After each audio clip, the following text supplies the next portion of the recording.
எகிப்து நாட்டிலிருந்து அவர்கள் வெளியேறி வந்த 2ஆம் ஆண்டு முதல் மாதம் சீனாய் பாலை நிலத்தில் ஆண்டவர் மோசேயோடு பேசினார். அவர் கூறியதாவது: இஸ்ரேல் மக்கள் குறிக்கப்பட்ட காலத்தில் பாஸ்காவை கொண்டாடட்டும்.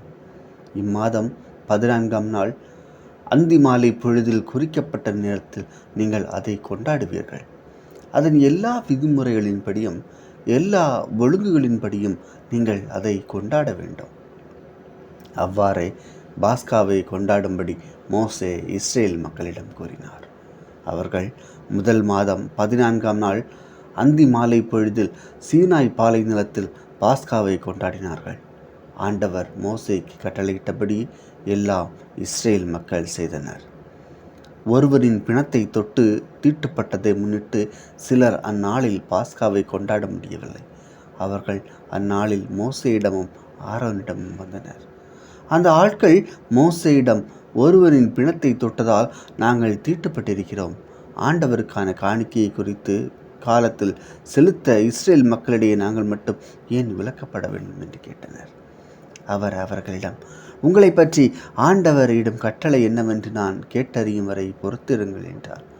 ஆண்டவர் மோசேயிடம் கூறியது: இஸ்ரேல் மக்களிடம் சொல், உங்களிலும் உங்களுக்கு பின்வரும் தலைமுறைகளிலும் எவனாவது ஒரு பிணத்தை தொட்டு தீட்டுப்பட்டிருந்தால் அல்லது நெடும் பயணத்தில் ஈடுபட்டிருந்தால் அவனும் ஆண்டவருக்கு பாஸ்காவை கொண்டாட வேண்டும். 2ஆம் மாதம் 14ஆம் நாள் அந்தி மாலை பொழுதிலேயே அவர்கள் கொண்டாட வேண்டும். அவர்கள் புளிப்பற்ற அப்பத்தோடும் கசப்பான கீரைகளோடும் அதை உண்பார்கள். அவர்கள் காலை வரை எதையும் மீதி வைக்கவோ அதன் எலும்பு எதையும் முறிக்கவோ கூடாது. எல்லா விதிமுறைகளின்படியும் அவர்கள் பாஸ்காவை கொண்டாடுவார்கள். ஆனால் ஒருவன் தீட்டுப்படாதிருந்தும் பயணத்தில் ஈடுபடாதிருந்தும் பாஸ்காவை கொண்டாடாது ஒதுங்கியிருந்தால் அவன் தன் மக்களிலிருந்து விலக்கப்படுவான். ஏனெனில் அவன் ஆண்டவர் கூறிய காணிக்கையை குறித்த காலத்தில் செலுத்தவில்லை. அந்த ஆள் தன் பாவப்பழியை சுமப்பான். உங்களோடு தங்கியிருக்கும் வேற்றினத்தவன் ஒருவன் ஆண்டவருக்கு பாஸ்காவை கொண்டாட விரும்பினால் பாஸ்காவின் வழிமுறைகள் ஒழுங்குக்கேற்ப அவன் செய்ய வேண்டும். வேற்று நாட்டவனுக்கும் சொந்த நாட்டவனுக்கும் இருக்க வேண்டியது ஒரே விதிமுறை. திரு உறைவிடம் எழுப்பப்பட்ட நாளில் மேகம் திரு உறைவிடத்தை, அதாவது உடன்படிக்கை திரு உறைவிடத்தை மூடியது. அது திரு உறைவிடத்தின் மேல் மாலை முதல் காலை வரை நெருப்பு மயமாய் இருந்தது. இது தொடர்ந்து நிகழ்ந்தது. மேகம் மூடியது, இரவில் நெருப்பு மயமாயிருந்தது. கூடாரத்தின் மேலிருந்து மேகம் எழும்பி சென்றபோது இஸ்ரேல் மக்கள் புறப்படுவர். மேகம் தங்கியிருந்த இடத்தில் இஸ்ரேல் மக்கள் பாளையம் இறங்குவர். ஆண்டவர் கட்டளைப்படியே இஸ்ரேல் மக்கள் புறப்பட்டனர். ஆண்டவர் கட்டளைப்படியே அவர்கள் பாளையம் இறங்கினர். மேகம் திரு உறைவிடத்தின் மேல் தங்கி இருந்த நாளெல்லாம் அவர்களும் பாளையத்தில் தங்கியிருந்தனர். மேகம் திரு உறைவிடத்தின் மேல் பல நாட்கள் தொடர்ந்த போது கூட இஸ்ரேல் மக்கள் ஆண்டவர் வார்த்தையை கடைபிடித்தனர். அவர்கள் புறப்படவில்லை. சில வேளைகளில் மேகம் திரு உறைவிடத்தின் மேல் சில நாட்களே இருந்தது. ஆண்டவர் கட்டளைப்படி அவர்கள் பாளையத்தில் தங்கியிருந்தனர். பின் ஆண்டவர் கட்டளைப்படி அவர்கள் புறப்பட்டனர். சில நேரங்களில் மேகம் மாலை முதல் காலை வரை தங்கியிருந்தது.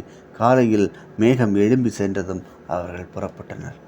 2 நாட்கள் மட்டுமோ, 1 மாதம் அல்லது அதற்கு மேற்பட்ட நாட்களோ மேகம் திரு உறைவிடத்தின் மேல் தொடர்ந்து தங்கியிருந்ததால் இஸ்ரேல் மக்களும் பாளையத்திலேயே தங்கியிருந்தனர். அவர்கள் புறப்படவில்லை. ஆண்டவர் கட்டளைப்படியே அவர்கள் பாளையம் இறங்கி ஆண்டவர் கட்டளைப்படியே அவர்கள் புறப்பட்டு சென்றனர். ஆண்டவர் மோசே வழியாக கட்டளையிட்டபடி அவர்கள் ஆண்டவர் வார்த்தையை கடைபிடித்தனர். ஆண்டவர் மோசேயிடம் கூறியது: 2 வெள்ளி எக்காளங்களை செய்து கொள். அடிப்பு வேலையாக அவற்றை செய்ய வேண்டும். மக்கள் கூட்டமைப்பை ஒன்று கூட்டவும் பாளையத்தை பெயர்க்கவும் நீ அவற்றை பயன்படுத்துவாய். அவை 2ம் ஊதப்படும் போது மக்கள் கூட்டமைப்பு முழுவதும் சந்திப்பு கூடார வாயிலின் உன் முன்னே ஒன்று கூட வேண்டும். ஆனால் ஒன்றை மட்டும் ஊதினால் இஸ்ரேலின் 1000 தலைவர்களாகிய முதல்வர்கள் உன்னிடத்தில் கூடி வருவார்கள். நீ பெருந்தொனியாய் ஊதுகையில் கீழ்ப்புற பாளையங்கள் புறப்படும். அத்துடன் 2ஆம் முறை நீ பெருந்தொனியாய் ஊதுகையில் தென்புற பாளையங்கள் புறப்படும். அவர்கள் புறப்படும் போதெல்லாம் பெருந்தொனியாய் ஊத வேண்டும். சபையை ஒன்று கூட்ட நீ ஊதும்போது பெருந்தொனி எழுப்பக்கூடாது. ஆரோனின் புதல்வரான குருக்கள் எக்காலங்களை ஊத வேண்டும். எக்காலங்கள் உங்கள் தலைமுறை தோறும் நிலையான நியமமாக இருக்கும். உங்கள் நாட்டில் உங்களை ஒடுக்குகிற பகைவருக்கு எதிராக போருக்கு செல்கையில் எக்காலங்களால் பெருந்தொனி எழுப்புங்கள். அப்போது கடவுளாகிய ஆண்டவர் திருமுன் நீங்கள் நினைவு கூறப்பட்டு பகைவர்களிடமிருந்து விடுவிக்கப்படுவீர்கள். மகிழ்ச்சியின் நாள், குறிக்கப்பட்ட திருநாட்கள், மாத பிறப்புகள் ஆகியவற்றில் நீங்கள் எரிபலியையும் நல்லுறவு பலிகளையும் செலுத்தும் போது எக்காலங்களை ஊதுவீர்கள். அவை கடவுள் திருமுன் உங்களுக்கு நினைவூட்டுவதாக பயன்படும். நானே உங்கள் கடவுளாகிய ஆண்டவர். 2ஆம் ஆண்டு 2ஆம் மாதம் 20ஆம் நாள் உடன்படிக்கை திருவுறைவிடத்தின் மேலிருந்து மேகம் எழும்பியது.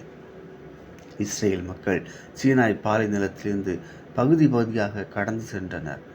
பாரான் பாலை நிலத்தில் மேகம் தங்கிற்று. மோசே வெளிவந்த கடவுளின் கட்டளைப்படி இப்பொழுது முதன்முறையாக அவர்கள் புறப்பட்டனர். யூதா மக்களது பாளையத்தின் கொடி அவர்களை சேர்ந்த கூட்டத்தவரோடு முதலில் புறப்பட்டது. அவர்கள் படைத்தலைவன் அம்மினதாபின் மகன் நகசோன். இசக்கார் மக்கள் குலத்தின் படைத்தலைவன் சூவாரின் மகன் நெத்தனியேல். செபுலோன் மக்கள் குலத்தின் படைத்தலைவன் கேலோனின் மகன் எலியாபு.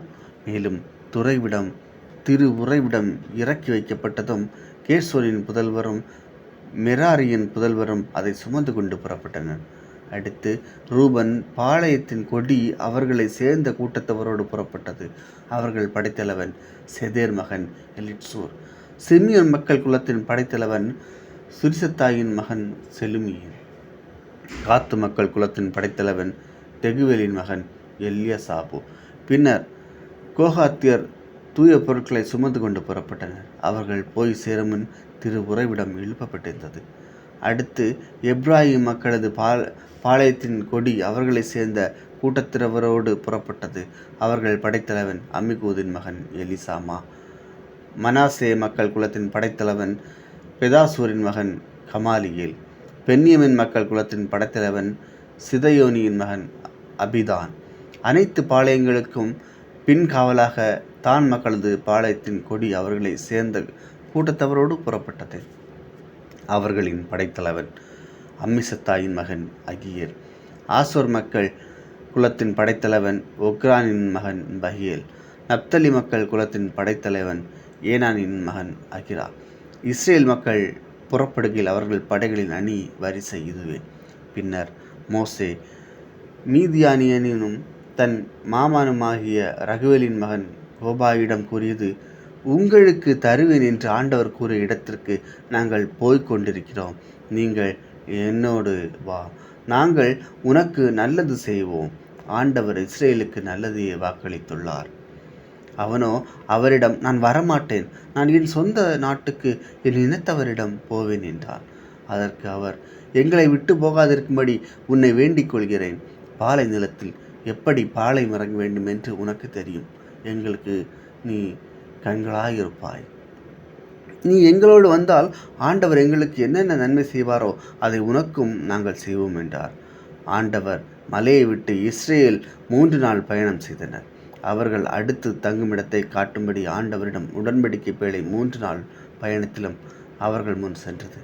அவர்கள் பாளையத்திலிருந்து புறப்பட்ட போதெல்லாம் ஆண்டவரின் மேகம் பகலில் அவர்கள் மேல் இருந்தது. பேழை புறப்படும் போதெல்லாம் மோசே, ஆண்டவரே எழுந்தருளும், உம் பகைவர் சிதறுண்டு போகட்டும், உம்மை வெறுப்போர் உம் முன்னின்று ஓடி ஒளியட்டும் என்று கூறுவார்.